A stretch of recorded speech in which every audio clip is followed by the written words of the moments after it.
The Adventures of Tom Sawyer by Mark Twain. Chapter 14. When Tom awoke in the morning, he wondered where he was. He sat up and rubbed his eyes and looked around. Then he comprehended.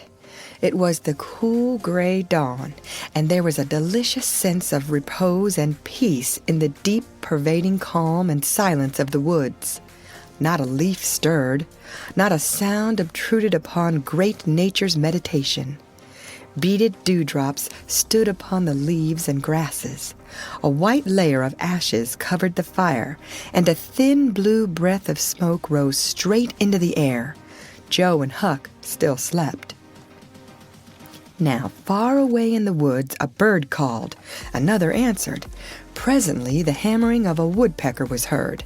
Gradually, the cool, dim gray of the morning whitened, and as gradually sounds multiplied and life manifested itself. The marvel of nature shaking off sleep and going to work unfolded itself to the musing boy. A little green worm came crawling over a dewy leaf, lifting 2/3 of his body into the air from time to time and sniffing around. Then proceeding again, for he was measuring, Tom said.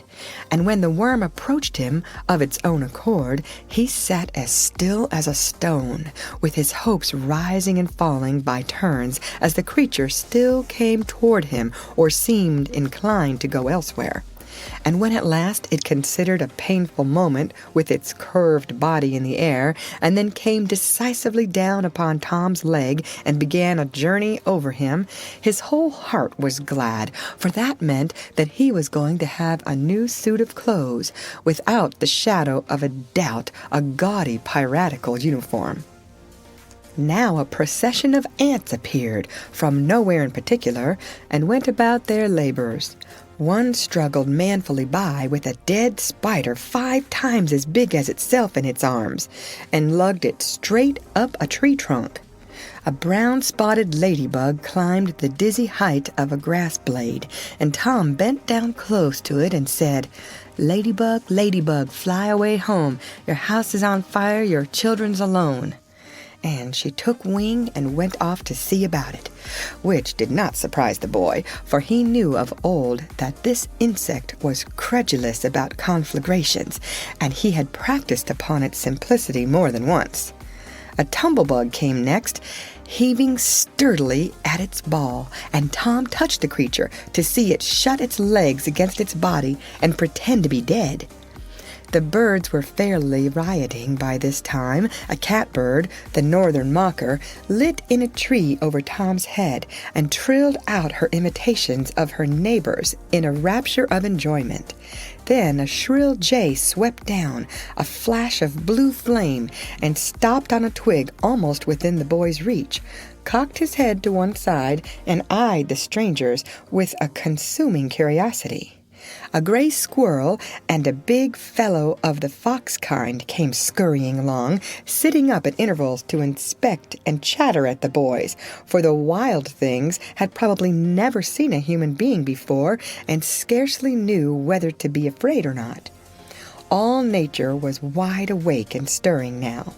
Long lances of sunlight pierced down through the dense foliage far and near, and a few butterflies came fluttering upon the scene.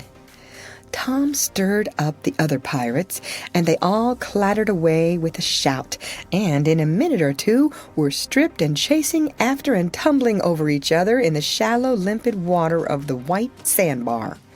They felt no longing for the little village sleeping in the distance beyond the majestic waste of water.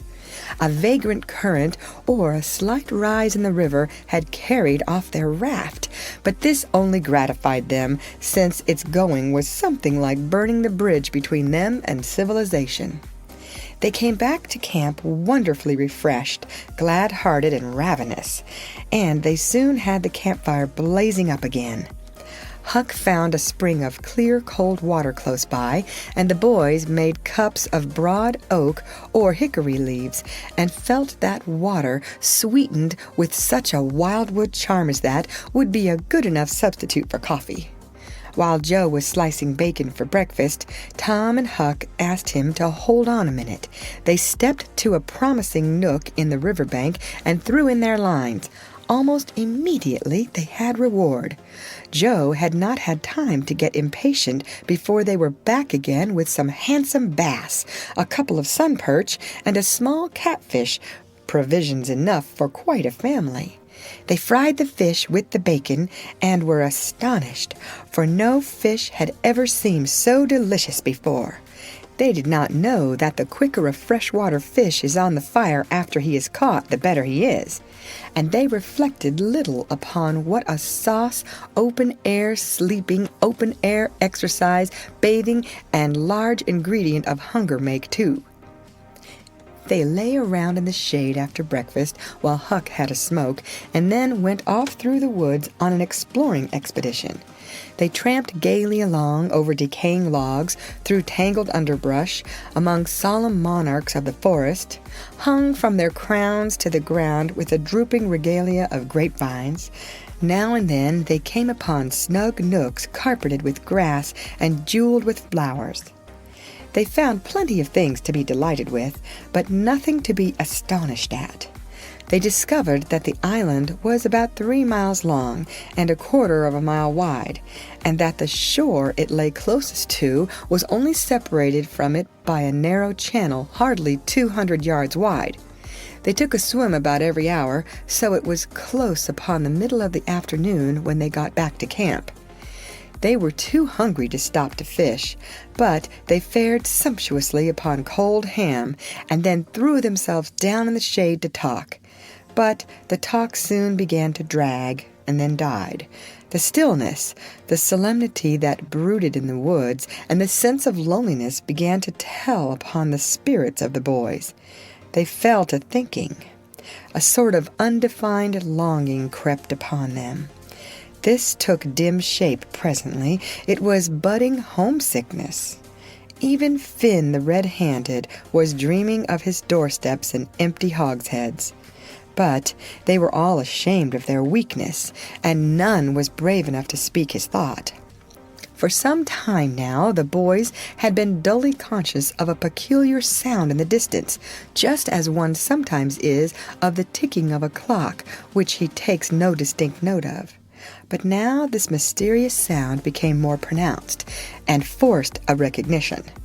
The boys started, glanced at each other, and then each assumed a listening attitude. There was a long silence, profound and unbroken. Then a deep, sullen boom came floating down out of the distance. "What is it?" exclaimed Joe under his breath. "I wonder," said Tom in a whisper. "'Tain't thunder," said Huckleberry in an awed tone, "because thunder—" "Hark!" said Tom. "Listen! Don't talk." They waited a time that seemed an age, and then the same muffled boom troubled the solemn hush. "Let's go and see." They sprang to their feet and hurried to the shore toward the town.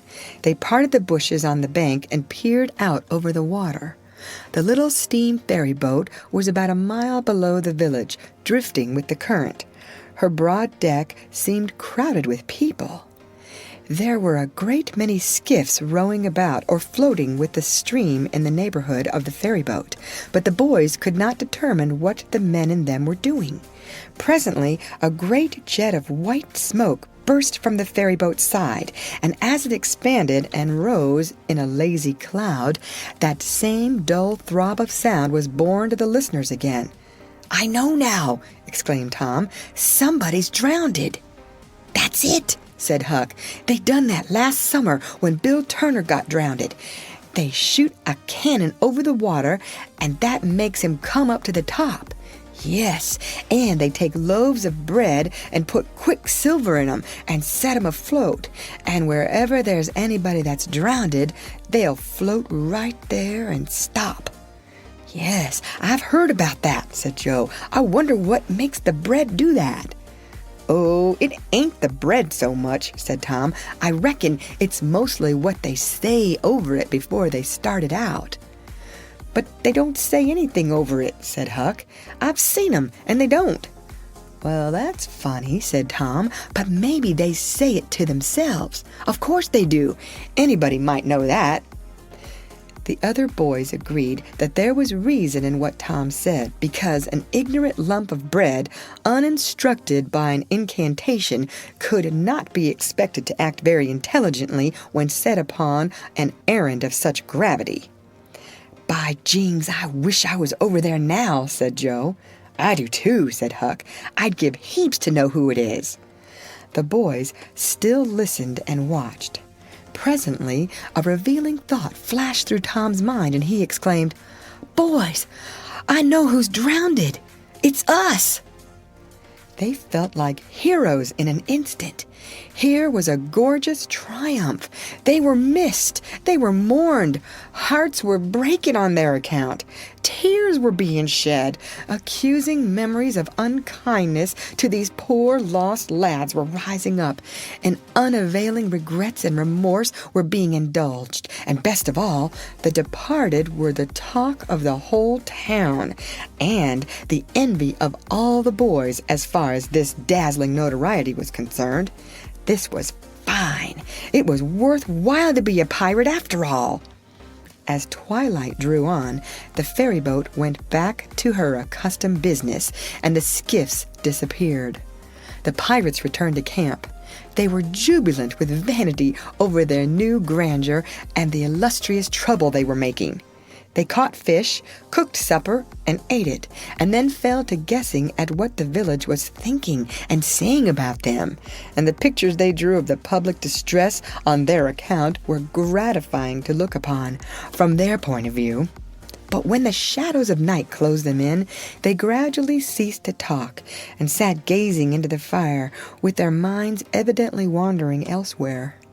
The excitement was gone now, and Tom and Joe could not keep back thoughts of certain persons at home who were not enjoying this fine frolic as much as they were. Misgivings came. They grew troubled and unhappy. A sigh or two escaped unawares.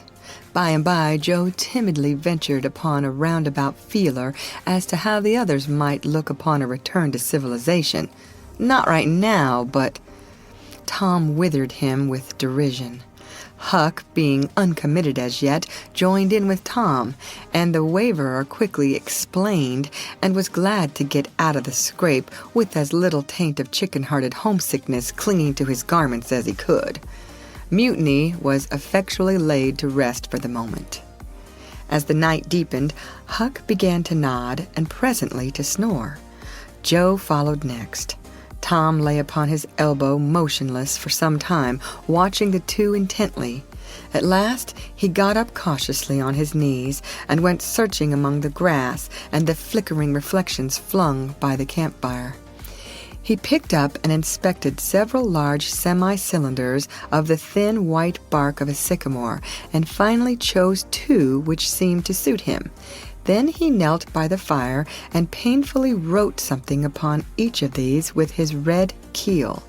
One he rolled up and put in his jacket pocket, and the other he put in Joe's hat and removed it to a little distance from the owner. And he also put into the hat certain schoolboy treasures of almost inestimable value, among them a lump of chalk, an India rubber ball, 3 fish hooks, and one of that kind of marbles known as a sure-'nough crystal. Then he tiptoed his way cautiously among the trees till he felt that he was out of hearing, and straightway broke into a keen run in the direction of the sandbar. End of chapter.